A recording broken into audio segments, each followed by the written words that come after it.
웨스트민스터 소요리 문답 제일 첫 번째 질문 아시죠? 사람의 제일 되는 목적이 무엇입니까? 그 대답은 이거죠. 사람의 제일 되는 목적은 하나님께 영광을 돌리는 것이고 영원토록 그를 즐거워하는 것입니다. 존 파이퍼 목사님은 우리가 하나님 안에서 가장 만족할 때 하나님이 가장 큰 영광을 받으신다, 이렇게 말을 합니다. 오늘 본문에서 사도 바울도 하나님의 영광에 대해서 말합니다. 그런즉 너희가 먹든지 마시든지 무엇을 하든지 다 하나님의 영광을 위하여 하라. 고린도전서 8장부터 있었던 신자가 우상에게 바치는 제물을 먹어도 됩니까? 라는 질문에 대한 긴 대답의 마지막 결론이에요. 먹든지 마시든지 무엇을 하든지 다 하나님의 영광을 위해서 해라.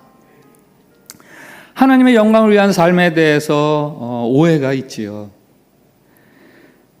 하나님의 영광을 나타내려면 무슨 비상한 성과나 특별한 결과 같은 게 나타나야 하나님이 영광을 받으신다라고 착각을 합니다. 목사님, 제가 이번 이 프로젝트 혹은 제가 지금 이 사업 크게 성공해서 교회 건축헌금도 많이 드리고 선교도 많이 하고 하나님께 영광되도록 그렇게 기도해 주십시오. 저 이번에 올림픽에서 꼭 금메달 따서 하나님께 영광 돌릴 수 있었으면 좋겠습니다. 물론 그렇게 해서도 하나님께 영광을 돌릴 수 있겠습니다마는 그 이전에 하나님은 우리가 먹는 것, 마시는 것, 일상의 삶, 매일매일 반복되는 아주 사소한 것들, 그것들을 통해서 영광 받으시기를 원하고, 그리고 그것들을 통해서도 영광 받으실 수 있다라고 말씀하십니다. 사도 바울이 로마의 교인들에게 말하죠. 그러므로 형제들아, 내가 하나님의 모든 자비하심으로 너희를 권하노니 너희 몸을 하나님이 기뻐하시는 거룩한 산 제물로 드려라. 이는 너희가 드릴 영적 예배니라. 너희 몸을 하나님이 기뻐하시는 산 제물로 드리라. 여기 몸은 무슨 신체를 말하는 게 아니죠. 우리의 일상적인 삶을 이야기하는 거예요. 우리의 매일의 삶들, 사소해 보이는 반복해서 별거 아닌 것 같은 그런 것들을 통해서도 하나님이 기뻐하실 만한 그런 삶을 살아라 라고 말합니다. 우리가 어떻게 매일매일의 삶 속에서 어떻게 하나님께 영광을 돌릴 수 있겠습니까? 먼저는 다른 사람이나 교회에 거치는 자가 되지 말아라 라고 말씀하세요. 오늘 32절, 유대인에게나 헬라인에게나 하나님의 교회나 거치는 자가 되지 말라. 고린도전서 8장부터 쭉 들었던 이야기 한 번 더 반복할까요? 성도가 우상에게 바친 제물 먹어도 됩니까? 안 됩니까? 먹어도 됩니다. 그러나 전제가 있지요. 먹어도 된다고 하고 먹는 그것을 보고 믿음이 약한 사람들이 시험에 빠지거든 먹어서는 안 된다라는 거예요. 그래서 사도 바울이 말합니다. 내가 우상의 제물을 먹어서 남을 넘어지게 한다면 나는 영원히 먹지 않겠다. 나 그건 먹을 수 있어. 그러나 믿음 약한 사람들이 나 때문에, 그것을 먹는 나 때문에 시험에 걸린다면 난 영원히 안 먹을 거야. 우리 교회 셀 모임 지침서에 이렇게 되어 있습니다. 셀 모임에서 술을 마시지 마십시오. 비슷한 이유예요. 술이야 음료라고 생각하면 누구나 마실 수 있습니다.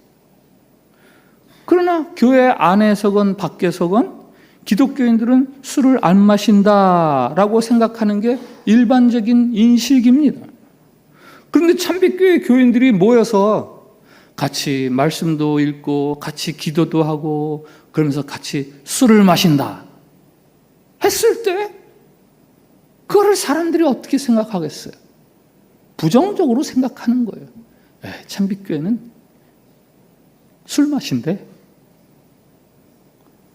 그래서 셀 모임 할 때는 술 마시지 마세요 라고 말하는 거예요. 제가 오늘 여러분 앞에서 커밍아웃 한 가지 합니다. 저도 30대 후반까지 술을 마셨어요. 담배도 폈어요. 아무리 생각해도 이건 내 신앙하고 상관이 없어요. 술하고 내 신앙이 무슨 상관이 있어? 내가 하나님 앞에서 제가 정말 성실하게 신실하게 신앙생활을 했었거든요. 인천에서 서울까지 제가 지하철을 타고 출퇴근을 했는데 술을 마시는 날은 택시를 단독으로 대절을 해서 인천까지 타고 다녔어요. 그때 적지 않은 돈 내고. 그런 이유가 있었죠. 당시 저는 몇만 명 모이는 교회에서 성가대 지휘를 하고 있었습니다. 제가 모르는 많은 신자들이 저를 알고 있어요. 근데 제가 술 냄새 펑펑 풍기면서 지하철을 타고 뭐 술하고 신앙은 상관없어. 그러면서 제가 지하철을 탔을 때 제가 모르는 그 교회인이 저를 보고 지휘자가 술 마셔?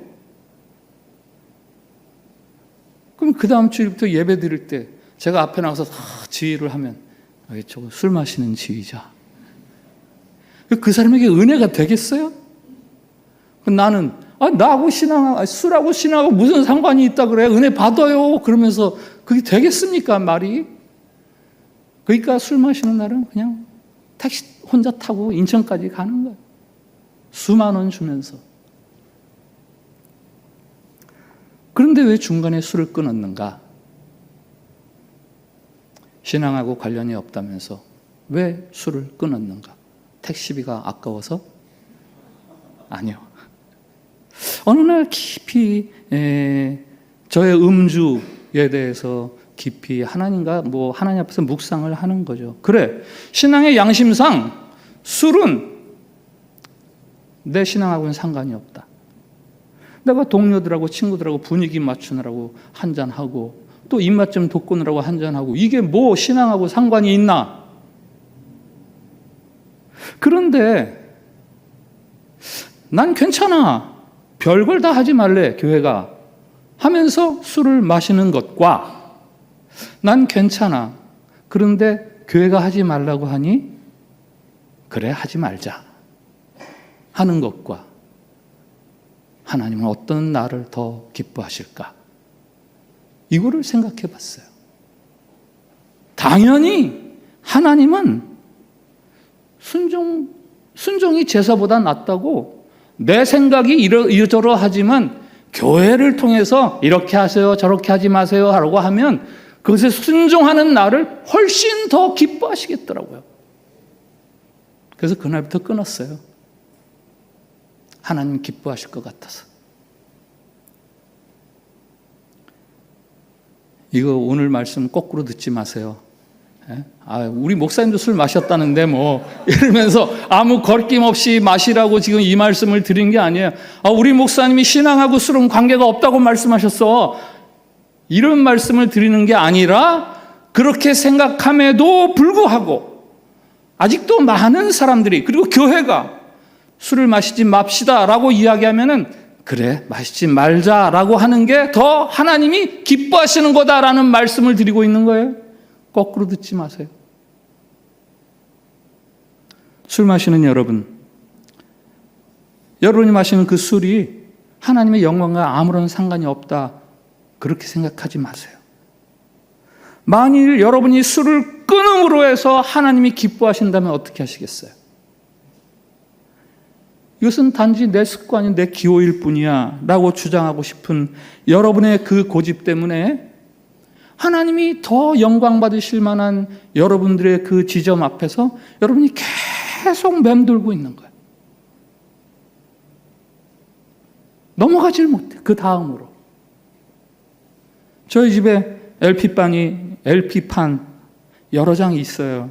젊은 시절부터 한 장 살 때 거기에 추억이 깃들어 있어서 이사 다닐 때마다 그거 사실 무겁고 짐스러운데도 가지고 다니죠. 제가 즐겨 듣던 음반이 있습니다. 바이올리니스트 정경화 씨가 카라얀하고 베를린 필하모닉하고 같이 협연한 베토벤의 바이올린 협주곡. 그건 명반이에요, 명반. 그런데 언젠가부터 그 판이 고장이 났어요. 쫙 듣는데 갑자기 한 지점에서 띠리리 띠리리 띠리리 띠리리 넘어가질 못해요. 거기 어떻게 보면 결집이 생겼던 거죠. 흠집이.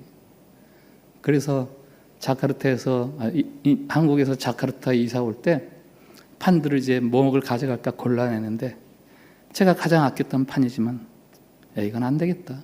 뭐하러 가져가냐 이걸. 버리고 왔어요.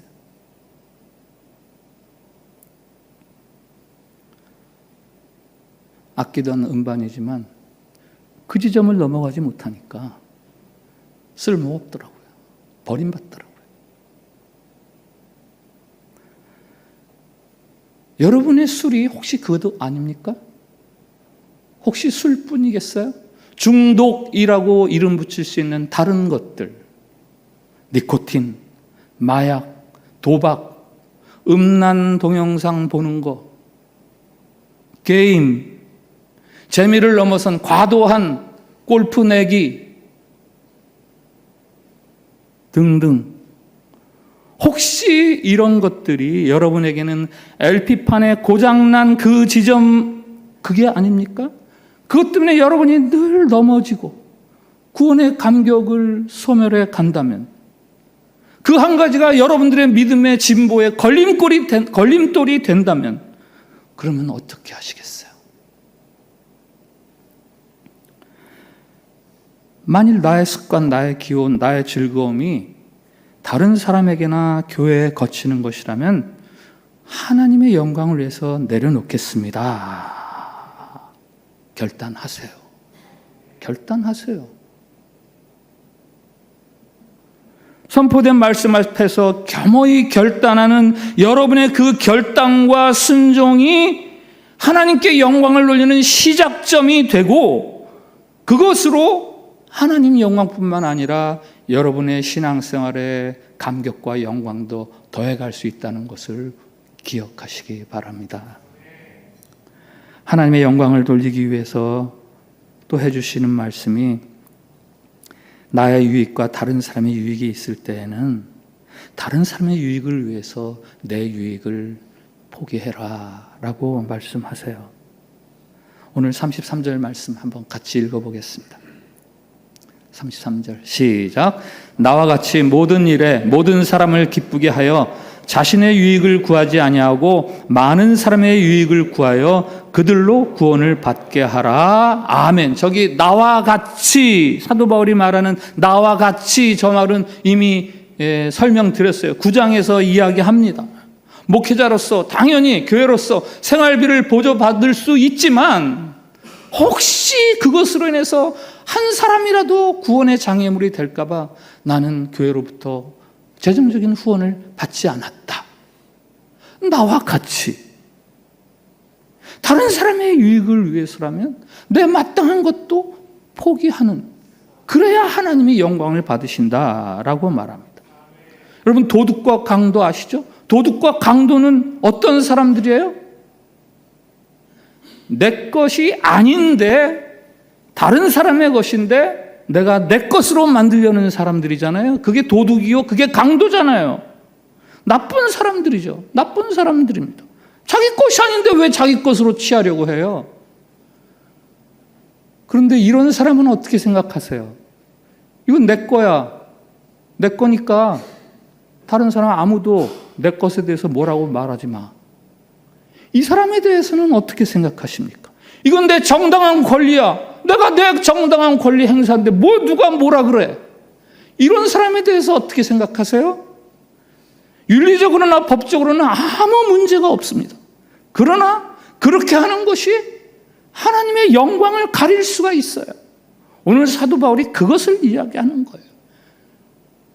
다른 사람을 위해서라면 나의 마땅한 권리, 나의 마땅한 주장이라 할지라도 그거 좀 내려놔라.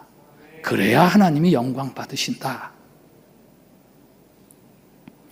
일본의 대표적인 기독교 작가 미우라 아야코 일화가 있어요. 그가 동네에 그저 가게에 살림이 보탬이 될까 해서 조그만 가게를 차렸는데 점점 가게가 잘 되는 거예요. 사람들이 많이 오고 매출이 늘고 어느 날 퇴근하는 남편이 말합니다. 우리 동네에서 우리 가게가 제일 잘 되는 것 같아. 다른 가게는 손님들이 하나도 없는데 우리 가게에만 손님들이 북적거려. 그때 미우라 아야코가 한 가지를 결심합니다. 그리고 실천했습니다. 가장 잘 팔리는 상품 중에서 몇 가지를 자기 가게에 들이지를 않는 거예요. 그래서 손님들이 와서 뭐 있어요? 없나 봐요? 그럼 죄송합니다. 그걸 미처 준비하지 못했습니다. 옆에 가게 가시면 있을 거예요. 거기서 사세요.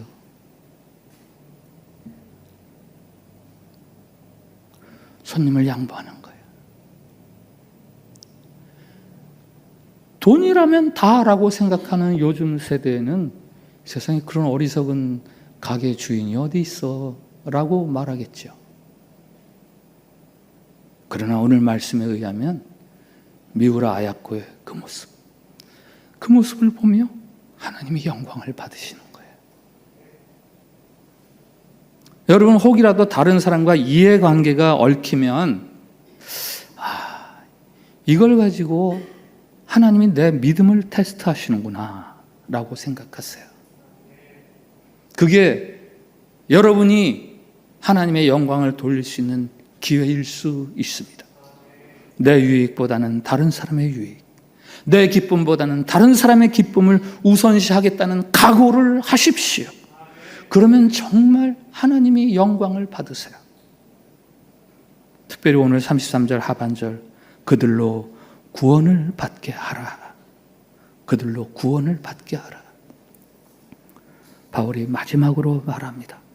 우리의 먹고 마시는 일상의 활동들, 그것들이 다른 사람의 구원과 연결이 되도록 그렇게 살아가라라고 하시는 거예요. 다른 사람들이 우리의 일상생활을 통해서 구원을 얻도록 그렇게 도와주라라는 거예요. 여러분의 일상의 삶이 복음 전파와 관련이 있도록 살아가십시오. 전도는 신자가 다른 사람에게 줄 수 있는 최고의 선물이에요. 전도는 하나님이 신자를 통해서 가장 기뻐하시는 일 중에 하나입니다.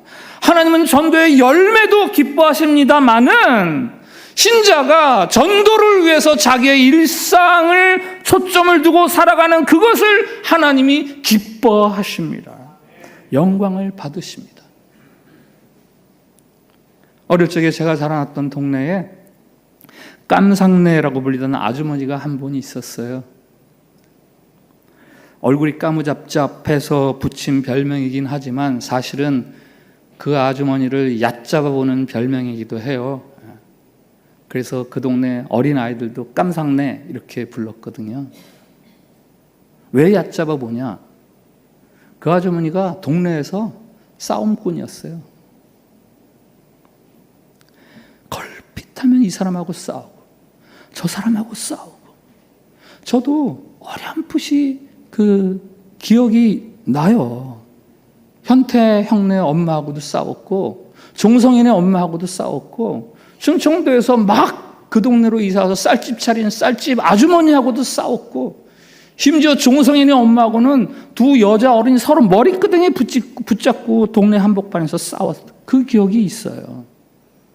그런데 그 깜상내 아주머니가 성당을 다니셨습니다. 제가 그 동네에서 16년 살다가 이사를 갔는데 우리 동네에서 성당 다니는 집은 딱 그 집 하나였어요. 아니, 그 아주머니 딱 한 명이었어요. 그 집 자녀들도 안 다녔어요. 당신은 성당을 통해서 심심치 않게 구호품이 동네에 전달되던 때입니다. 그때마다 깜상내 아주머니가 앞장서서 얼마나 설치면서 이 집 저 집 나눠주는지, 그래도 아무도 성당 안 나갔어요. 깜상내라고는 얽히기 싫다.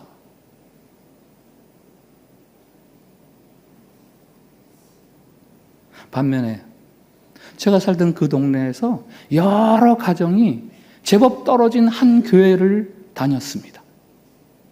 처음에 한 가정이 다녔는데 그 다음에 또 한 가정이 그 교회를 다니고 또 한 가정이 그 교회를 다니고, 그 처음 다닌 교회의 아주머니가 아주 주변 사람들과 사이가 좋았고 늘 화평하고 어떻게든지 도와주려고 하고, 그러다 보니까 이 집 저 집 다 교회를 다니는 거예요. 평소 남에게 절대 손해보지 않으면서 전도할 수 없어요. 아무리 구호품을 내주면 뭐예요? 그 사람이 싫은데.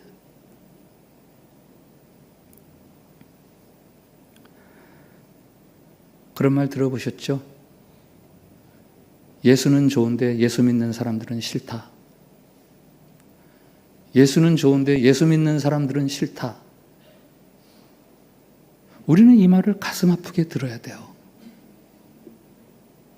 한국에서 기독교 신뢰도가 급격하게 악화되고 있습니다.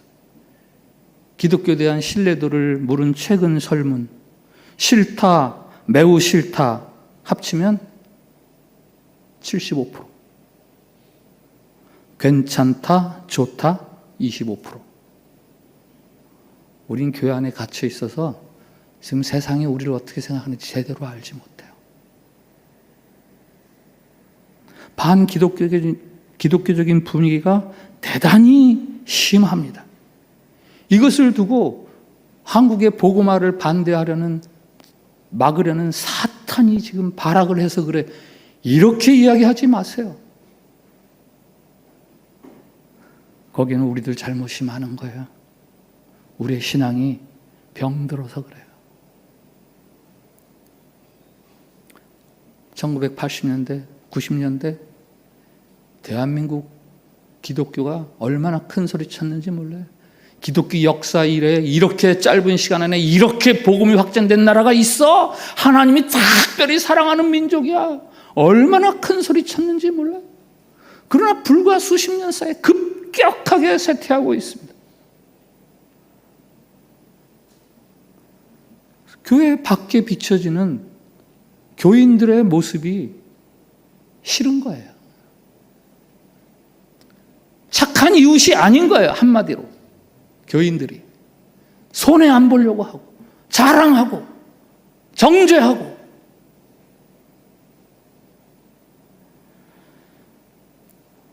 그렇다고 이런 작금의 처지를 너무 비관만 할 필요는 없습니다. 한 목사님의 글을 읽었어요. 어제 저녁 양재동에 있는 정형외과 병원을 다녀왔습니다.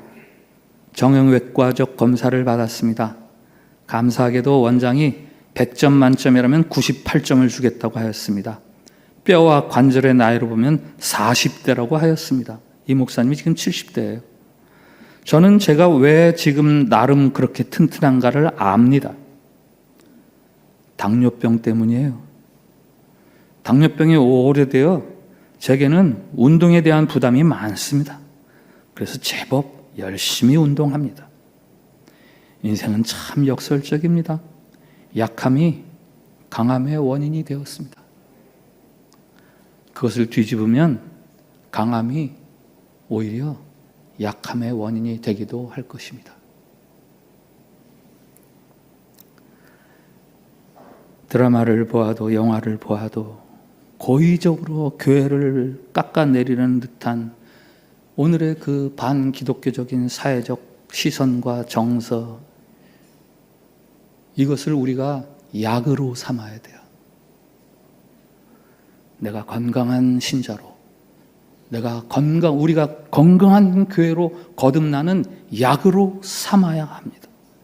그러기 위해서 여러분이나 교회에 무슨 큰 권세나 큰 능력이나 대부흥이 일어나야 되는 게 아니라 우리 각자가 한 사람 한 사람이 일상적인 삶에서 좋은 이웃이 되어가는 거예요.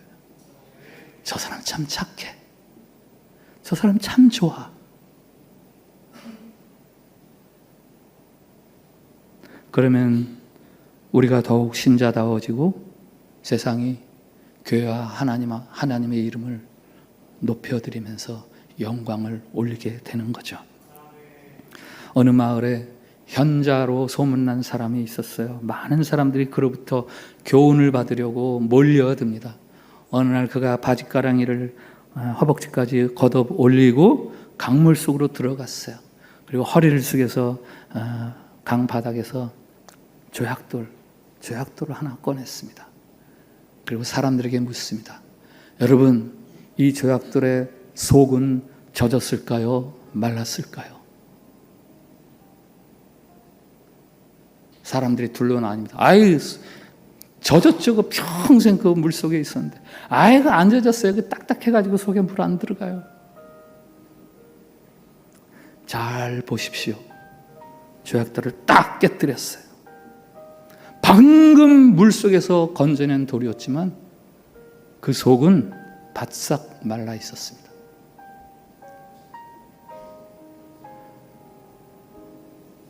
우리가 입으로는 다 하나님의 영광을 위해서 살겠다고 말합니다. 그러나 겉만 젖어 있는 도약돌처럼 입에서만 하나님의 영광을 말하지 삶에 하나님의 영광을 위한 삶이 배어 있지를 않아요.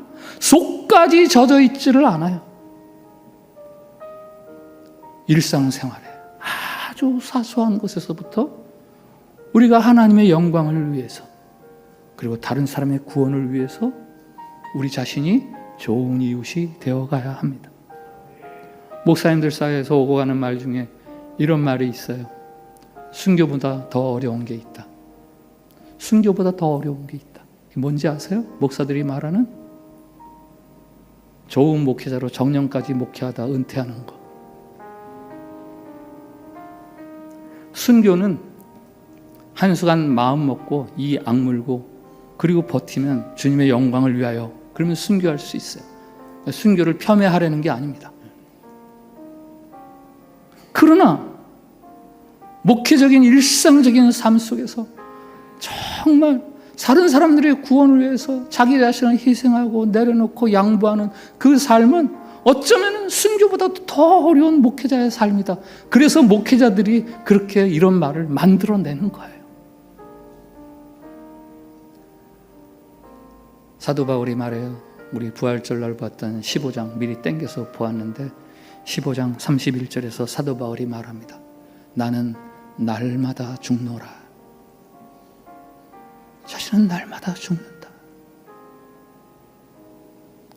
자기 죽음을 선언하는 그 삶의 자리, 거기에서 부활의 생명이, 부활의 소망이 꽃피는 거예요. 나는 날마다 죽노라. 예수 그리스도의 부활과 성도들의 부활에 대해 이야기하면서 사도 바울은 날마다 자신이 죽는다고 말합니다. 그 사도 바울이 로마의 교인들에게 이야기해요. 로마서 14장 8절 말씀 같이 읽어봅시다. 시작. 우리가 살아도 주를 위하여 살고 죽어도 주를 위하여 죽나니 그러므로 사나 죽으나 우리가 주의 것이로다. 그 밑에 사도 바울이 빌립보 교인들에게 하는 말도 있어요. 같이 읽읍시다. 시작. 내가 살든지 죽든지 내 몸에서 그리스도가 존귀하게 되게 하려 하나니. 아멘. 하나님의 영광을 위해서 무슨 기적이나 큰 능력을 드러내려고 할 것이 아닙니다. 여러분이 지금 처하고 있는 일상의 삶, 아주 사소해 보이는 그것에서 여러분들이 하나님의 영광과 다른 사람들의 구원을 생각하며 여러분들의 매일매일 죽어지는 삶, 그것을 살아갈 때 하나님은 오히려 큰 영광을 받으시고 다른 사람들도 잃어버린 교회와 예수님, 하나님에 대한 칭찬과 명성을 그들의 입으로 스스로 말하게 될 것입니다.